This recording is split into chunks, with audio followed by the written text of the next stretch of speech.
G'day, it's Justin Hogg here from Right Source.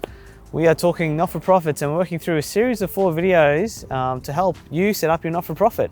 We've just finished the first video, which was really talking about the planning and that overview in terms of setting up your not-for-profit. This week we're going to talk through the process of registering through the ACNC, which is the Australian Charities and Not-for-Profit Commission, which is basically the regulator for charities and not-for-profits in Australia. First of all, let's dive in and talk about what the ACNC is. So basically, as I said, it's the regulator. So what does that mean? Well, it is the one where if you want to have a charity or registered charity in Australia, you need to register through the ACNC.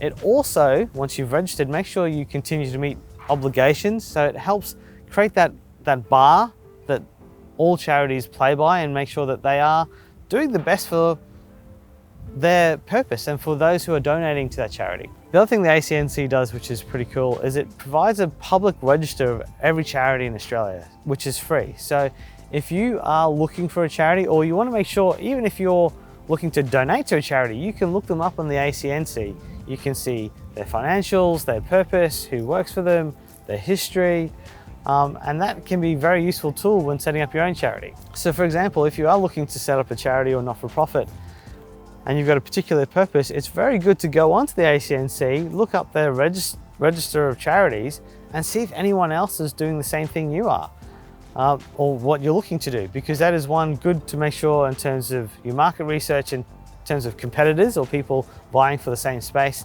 But there may be others who are doing the same thing you're looking to do in a different geographical location or a different way that will then help give you information on how you can run your charity better. And that's really powerful process the ACNC is there. It's really helping lift charities up and do more. So very useful site and website. What I'll actually do is I'll include the ACNC website in the comments below so you can look that up and check out the resources there. When you're looking to register on the ACNC, there's a couple of must-haves that you have to have in place before you can really start that process. One, the first thing is you need to be a not-for-profit. So you need to have entity structure in place that is a not-for-profit structure. So whether that be, and there's a couple of options you can go through and definitely get some advice in terms of this, but you can either be an incorporated association, you can be a company limited by guarantee, or you can be a trust. There's obviously some other different permutations to this. Probably the one that I'm most familiar with and I work with the most is a company limited by guarantee, but that's not to say that's the one for you. This is the one I tend to be working with most commonly at the moment. So you need to have that structure in place, because that structure is what defines you as a not-for-profit, and it's the first step.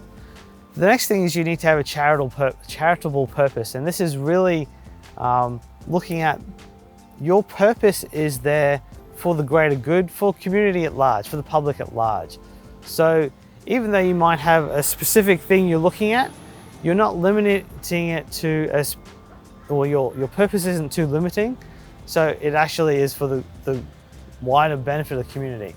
And the last thing that you must have is that you can't be an individual, you can't be a political party, and you can't be a government entity.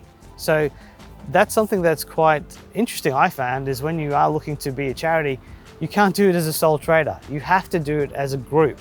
And I think that comes back to the fact that being a charity, you're really talking about community. So, okay, there you must have, but let's go through it a little bit more detail in terms of the ACNC registration process and what that means and what really you want to have prepared when you start to do that process. Now, the first thing, obviously, having a legal entity created, you want to have an ABN, so an Australian business number, so you want to have it registered. And obviously with registering an ABN and that type of process, you also want to have a responsible person and an address. So you want to know a point of contact, that responsible person who's driving all this and making sure it's all done, and an address. So where's your point of contact? Now that might be where you're operating out of, or it might just be your location where your correspondence is going to for the time being. You want to have that organized. The biggest piece that you want organized is your governing document. So when it's a company, it's often talking about a constitution, and this is basically it's a cornerstone document for your not-for-profit. So this is something that you want to have worked on and done some work on before you come to the ACNC registration process, because this will take a bit of time to get together. What do you need in your constitution? Now, there's a lot of templates you can use. The ACNC has a template constitution.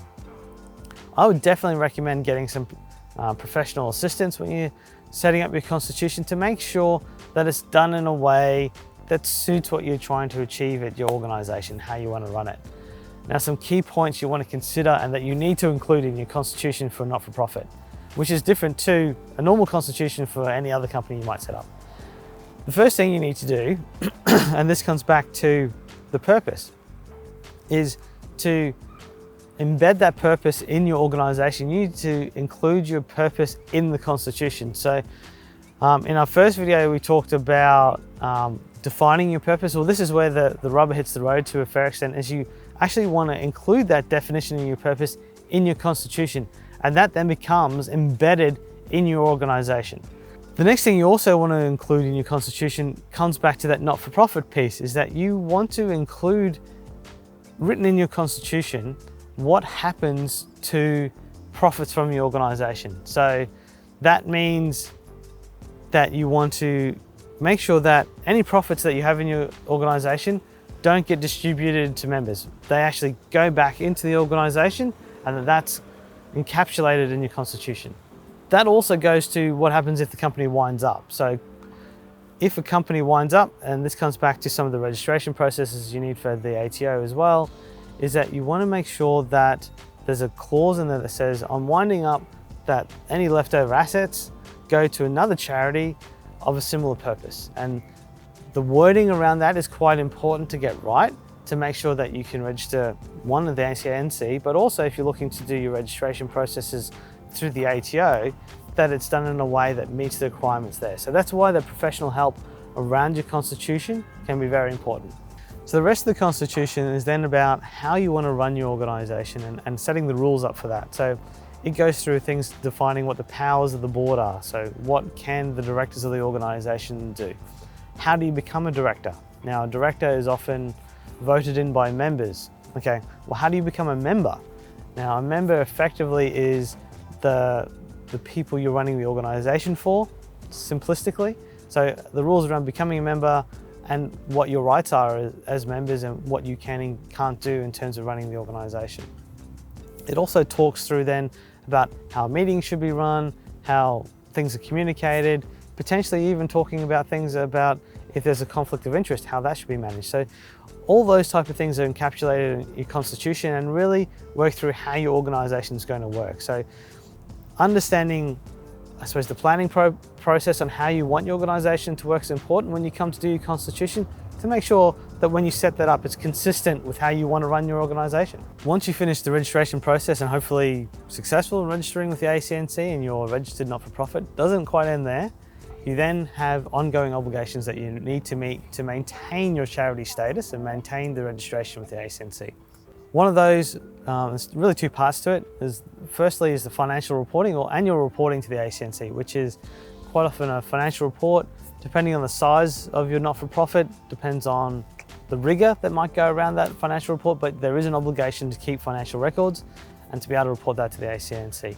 You also will have to do an annual report to the ACNC, which is basically a summary of where you're operating, what you're doing, how you've gone achieving that, and those two documents go in the ACNC and are then public documents, so anyone can look those up to see how you're going and how your charity is being managed. And the second part of that ongoing maintenance is maintaining good governance standards. Now, the ACNC has a set of standards it requires all registered charities to maintain, and that's part of the ongoing requirement of having charities to live up to those standards.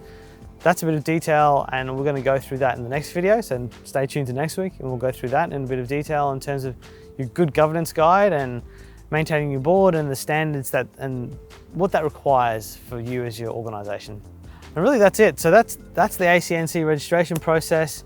Again, happy to answer any questions that anyone might have in terms of if they're going through that process currently. Chuck them in the comments below, because there may be the same questions others might have when they're looking to set up their not-for-profit. And also feel free to subscribe. We've got lots of other videos on the channel at the moment looking at not-for-profit, and obviously we're doing the series of 4 and helping you set up your not-for-profit. So Subscribing allows you to make sure you keep up to date with the videos we post every week on a Wednesday. Any other questions, feel free to look me up on LinkedIn, just send me a direct message, happy to help. But if there's nothing else, thank you again for watching and taking the time to watch this video. I'll talk to you next week. It's Justin from RightSource.